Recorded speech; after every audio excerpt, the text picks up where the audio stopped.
Hi folks, today we're going to look at the Lenovo Yoga Tablet 10, brand new tablet from the computer giant Lenovo, and the keyboard that goes with it, the optional extra keyboard.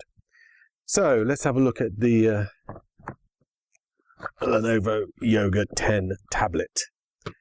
Not to be confused with the Lenovo Yoga Tablet PC laptop thing, which is different. This is a pure tablet computer, as you can probably see. If we look in the box, what we have is a user manual. You know, the typical comprehensive set of documentation you get from major brands like this in various languages, some which you will not need, plus a power plug for USB and a micro USB cable for your charging needs. Very simple but effective. And then the actual tablet itself. Now, the first thing you'll notice is it's kind of a different shape. And we attended the launch, the official launch in Milan 2 days ago.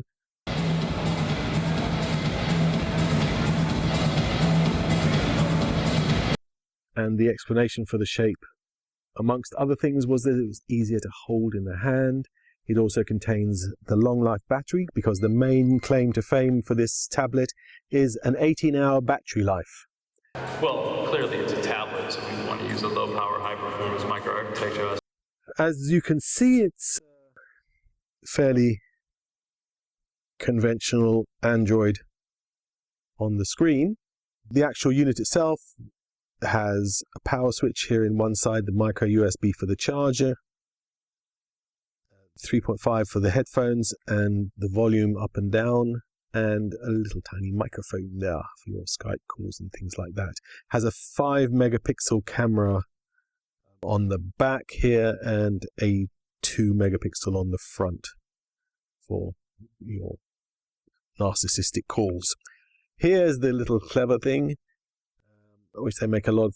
I'll come back to that in a second. Let's just look at this is the microSD card slot, which will take up to 64 gigabytes, so lots of storage in addition to the 16 gigabytes inside. That little slot there is for the 3G version, which is due out at the end of November, which is where you put your little SIM.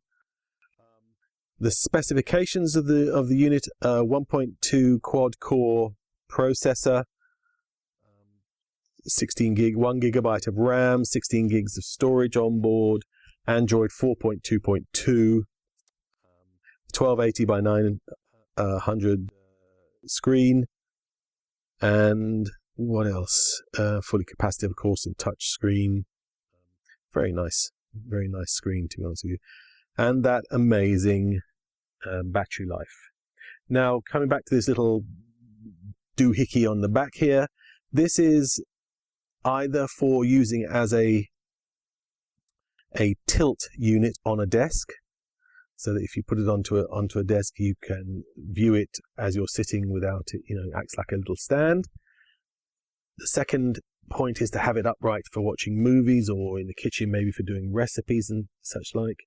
So you have it like so, and then you can just close it and hold it like a standard tablet. So it's, again, like in similar vein to the Yoga laptop stroke tablet, which has multiple configurations and multiple uses.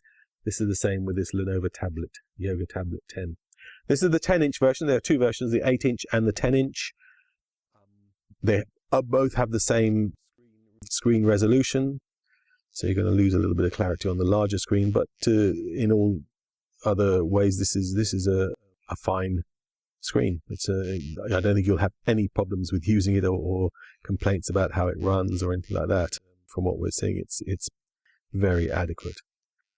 So let me just show you a few things. Now, here's an interesting point. I don't know if you can see that, but this is the actual review unit that we picked up in Milan. So this has been on almost constantly for 2 days now, and we're showing 58% battery life. Obviously, we haven't used it every day. We use it a few hours here, a few hours there, and mostly for things like browsing and a bit of Wi-Fi and playing a few simple games, nothing major, and no GPS or anything like that. But still, you're getting an idea of what the difference between having a 4-hour battery life and having a tablet with a significant battery life is like. It kind of takes it over into the days environment rather than worrying about it every few hours. Right, I've tried to set up the lighting so we don't get too much glare. It's a bit tricky to do, but anyway. So there are two things that really set this off from the get-go for me, and one of the things that I find most impressive is that it comes out of the box with a feature guide. Now, you may laugh at this, you hardcore tablet users, but for newcomers, this sort of help information is very, very useful. Let's see if we can get that into focus. There you go. It just basically gives you a very simple way of working through what exactly you can do with the tablet out of the box. And as I say, if your user is a newcomer to the whole tablet scene, this kind of thing is invaluable to help them get an idea of exactly what you can do with these quite crazy new devices. So that's a really nice feature that's there. The second thing, which I think is really quite impressive, is this power management utility, which gives you fine-grained control over all aspects of the tablet. So you can literally turn things on and off, or schedule things, or just have custom controls or use defaults, and get it down to a situation where you can have the power management really customized to your needs. So for instance, if at some point you need all the bells and whistles, then you pay the price in battery life. But if you don't need all the bells and whistles, you can just turn everything off, and the thing will last for a significant amount of time. The other interesting thing about this app is it learns from you. You can switch it on so that it actually learns how you use the tablet and adjusts accordingly to eke out and optimize the battery life for you. As you can see at the moment, it's reading 22 hours and 59 minutes for battery life, and we're on 56% now. It's learning from the way I'm using it. Obviously, I haven't been using it, as I said earlier, for heavy weight stuff, which would drain it faster. So it's thinking that it can give me quite a lot of battery life, or there's quite a lot of battery life remaining in there. This is a nice touch for a tablet which is being sold on the basis of 18-hour battery life as standard. This is the kind of thing that will really make that work. And it's more than just lip service. Nice to see that. The other thing let's just run into the browser here and just show you the performance of the browser as you're going through. As you can see, quad core is as you'd expect, typically voracious at eating the browser, the browser requirements. So it will plow through your websites, web pages easily. And as you can see, it's quite a crisp performer in every way. It's a smooth, nice screen. There's no glitches I can see from there. The rotation works nicely. It's really quite a pleasant unit to use. At the presentation, there was a lot of talk about how the design is designed to make it easier for you to hold the tablet like this in one hand, because the center of gravity, or the center of balance is in your hand as opposed to dragging the tablet down. I can't say I noticed that specifically being easy. It is interesting that it gives you something to grasp as you have it in portrait mode. So if you wanted to use it as a ebook, I can see that being very very handy to have this. And in fact, if you pull out the little stand and hold it like that, it's even better. Of course, you know, some people will cry foul on this configuration and say, "Oh, that makes it too clunky and difficult to carry around." But I mean, these are not pocket products. These are not, you know, a 10-inch tablet is not designed for your pocket. It is designed for desk and hand, and in that respect, I have to say, I think it's achieving its goal. So, the other thing I did mention earlier was the two front-facing speakers, which give a nice stereo effect. And there's also something I haven't seen before, which is a Dolby app, which gives you a pretty comprehensive set of controls over the sound, which is, again, something really innovative and interesting. If we look at you can get settings for different types. Here, I don't know if you can hear this actually, but let's see if we can hear the difference. This is Dolby off, and that's Dolby on. So I'll probably not hear that. But yeah, so you can get different configurations. These are EQ, obviously settings here. So music will give you different gain, voice, and so on. You can configure them the way you want. Again, very customizable. It's down to you to decide how you want this sound to come out of these front speakers for your entertaining enjoyment. Games. Let's just try a quick look through games.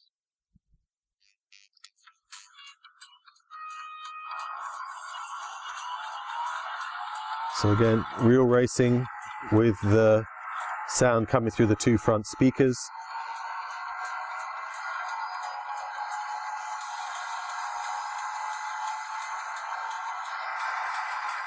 Driving this kind of graphic capability is quite heavy on a tablet this size, more so than a smartphone, of course, but as you can see, it's kind of handling it. So if we take a look at the Antutu benchmark scores, we'll see that it's 13,388, which is respectable.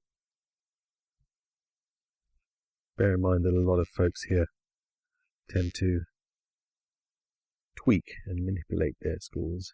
We won't talk about that, but there you go. So you can see it's sitting down there, which is about typical for these quad-core tablets, as far as we can see so far.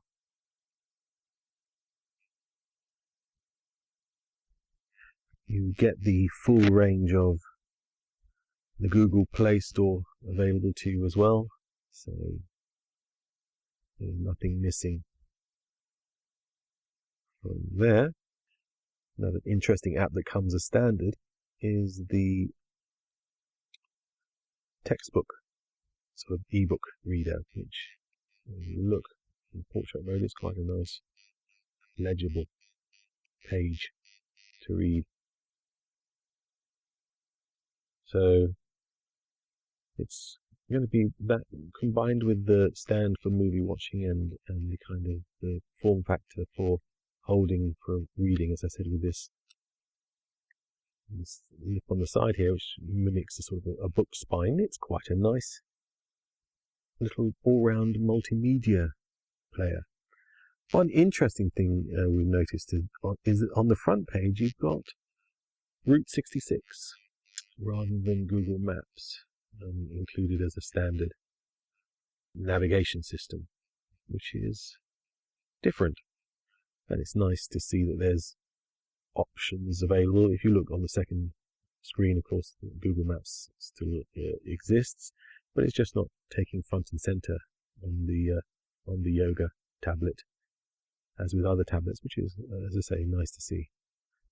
The camera is, well, workable. As with all these tablets, 5 megapixels is not what you'd call an amazing resolution, so don't expect the kind of images you get out of your smartphone. It's kind of okay. It's good, and it'll be good for Skype and those kind of things. I'll keep putting my hand over the screen. The one final thing I'll show is the keyboard. This is a little keyboard, Bluetooth keyboard, optional extra. I think it costs something in the region of £99 or 99 euros or somewhere around that sort of figure, retail. And it doubles up as a sort of a case. Now the surprise about this, which I found quite interesting, is it actually works very well. It acts to switch off. It's a magnetic unit, and it clips onto the Yoga like this. Oops, sorry, I got that right. And once it's done that, it's locked on. So there you go. You can see I'm not holding that, and that turns it into a neat little carry-around unit. It's kind of like the Microsoft Surface, but a little more elegant, I think. Take it off, and the power goes on the unit itself. Of course, you have to have Bluetooth working for the thing to connect properly. But what surprised me about the keyboard is the keys are actually very usable. It's a very lightweight unit. Apparently, the battery, it's a rechargeable battery with the one odd thing about this is a very strange charger connector, which is a proprietary charge connector, so you can't just plug in a micro or mini USB in there, which is a bit strange. But the good news is that's a bit naff, because it means you've got to carry around another charge cable. But the good news is once you've charged it, it should last between 25 and 75 days or something ridiculous like that, the battery life. The trackpad is very responsive, nice clickable buttons as well, so it turns it into a really laptop type experience. You know, you can just sit the unit on its stand with the keyboard at the bottom, or move the keyboard around and have the keyboard on your lap or anything like that. And I used it quite a lot in Milan just to try out how it worked, and I could easily type almost as well as I could on a standard laptop, which is pretty amazing. That to me, being a touch typist, is an important factor of any of these kind of things. I can't stand those chiclety keypads where they're all spongy and you can't get any speed together with it. This one, you can get speed with it. It's very, very responsive. A nice keyboard. Pleasantly surprised about how good this keyboard is. Yeah, it should have connected by now. So let's see if I can just show you quickly. I don't know if you can see that actually. The cursor on the screen with the trackpad. There. You see that? Yeah, there you go. That's me fiddling around there. So very easy to use, very useful. As I say, when you clip it together, it automatically turns the unit off, and you've just got then a little, dare I use the word, netbook? No, I daren't. A little tablet with a cover come keyboard. Right. So that's the Lenovo Yoga Tablet 10, the 10-inch version of the brand new Lenovo tablet. Overall impressions, very nice, very solid build quality, like the way it's been put together. A lot of thought has obviously gone into the use of this battery pack and stand unit, and it works. Funnily enough, it really does work, because you can see it being used in a lot of different variable locations in here, and areas like I've mentioned, the kitchen, and using it as a sort of a laptop on a coffee table or whatever it is, where you can adjust the angle of the stand, using it on an airplane for watching movies without having to prop it up against the back of the seat in front of you. There's a lot of good things that come out of this kind of configuration. Overall, yes, definitely it should be on your consideration list without question if you're looking for a new tablet, or your first tablet, in fact, as we see it as a fairly good option for newcomers. The Lenovo Yoga Tablet 10.